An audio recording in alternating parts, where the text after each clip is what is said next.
Gayatri recording studio Madhepur चूड़ी बाजार।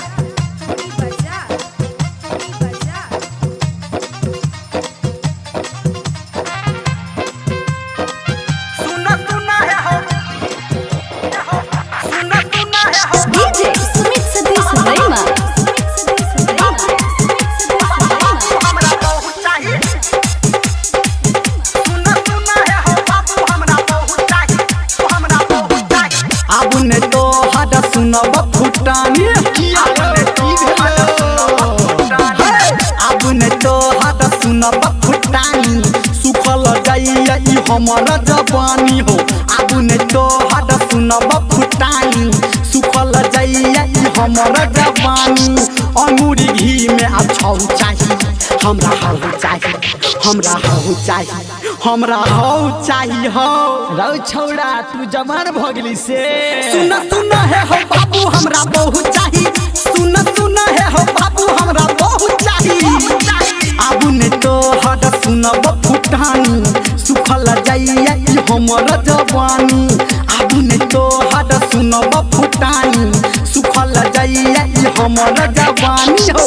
अंगूरी घी में अब छौ चाहिए हमरा हो चाहिए हमरा हो चाहिए हमरा हो चाहिए हो। अरे सार कोनो अगुआ औते तब ना।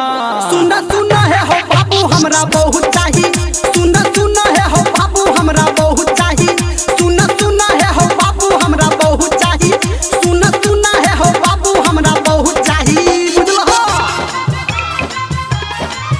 सुन सुन है हो सुन सुन है हो बाबू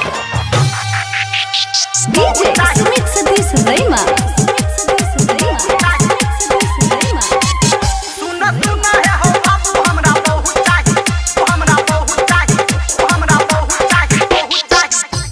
अगुआ पकड़ के कोनो बात चलाबो। अच्छा ठीक छे सोचे छिए माथा पे हमारा जल्दी मौर चढ़ाबो। माथा पे हमारा जल्दी मौर चढ़ाबो। हाँ अब नहीं पढ़ब करब नहीं नौकरी हम नहीं उगब हो तोहर टोकरी। अब नहीं पढ़ब हो करब नौकरी हम नहीं उगब हो तोहर टोकरी। 32 दांत में चौह चाहिए हमरा चौह चाहिए हमरा हो चाहिए हमरा हो चाहिए हो। रे एते मन किया अगताई छ। सुन सुन है हो बाबू हमरा बहुत चाहिए। सुन सुन है हो बाबू हमरा बहुत चाहिए। सुन सुन है हो बाबू हमरा बहुत चाहिए। सुन सुन है हो बाबू हमरा बहुत चाहिए। सुन सुन है हो सुन सुन है हो बाबू DJ Sumit Sadish Raima।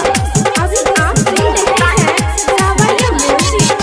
सुन सुन है हो बाबू हमरा बहुत चाहिए हमरा बहुत चाहिए हमरा बहुत चाहिए। हाँ तिलक दहेज के बाबू करो नहीं फिकीर हो। किया तोरा कहने पीबन दूध हम खेब आब खीर हो। पीबन दूध हम खेब आब खीर हो।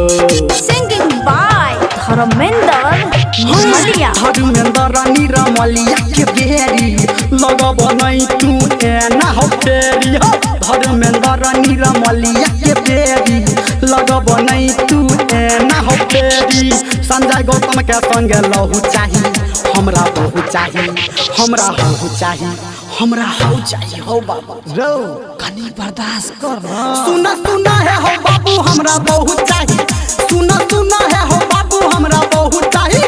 सुन सुन है हो बाबू हमरा बहुत चाहिए। सुन सुन है हो बाबू हमरा बहुत चाहिए बुझलो हो। नहीं तो कोनो छौरी के लेके भाग जेबो। आरो बाप रो बाप ई छोड़ा तो बिगड़ गेले।